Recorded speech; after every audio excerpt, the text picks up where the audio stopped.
Jeg er træt af drama. Wow, hvor er jeg træt af negativitet. Nå, cute. De snakker bare i munden på hinanden. Det kan jeg godt huske, at man var på den alder. Og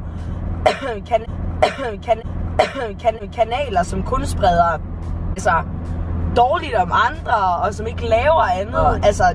Altså svine folk til, og det ene og det andet. Jeg forstår det ikke, og jeg kan ikke se, hvorfor. Jeg har ikke uploadet så meget på det seneste, og det har på sin vis været, fordi jeg er gået fra en kæreste, jeg er sådan halvflyttet hjemmefra. Men wow, jeg synes, at YouTube er blevet et fuldstændig forfærdeligt sted at være. Nu skal jeg fortælle en ting. En serie, som betyder alverden for mig. Den betyder alt for mig, den her serie. 150-170.000, der sådan har set videoerne. Når jeg så ser, at der er en eller anden random YouTuber, som kun har budskabet at få likes og få kliks og få det ene og det andet, som får 250.000 visninger, drikke tequila, eller på at sidde og snakke lort om andre YouTubere. Og jeg har det sådan her, jeg har dumme mennesker, som ikke burde være på YouTube.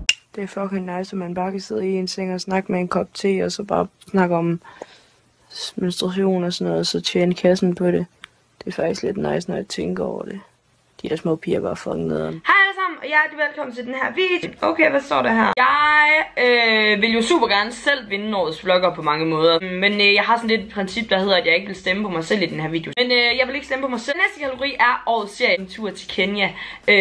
Med fokus på pigers rettigheder, som jeg lavede i samarbejde med Plan. Vi ses igen snart. Hej hej!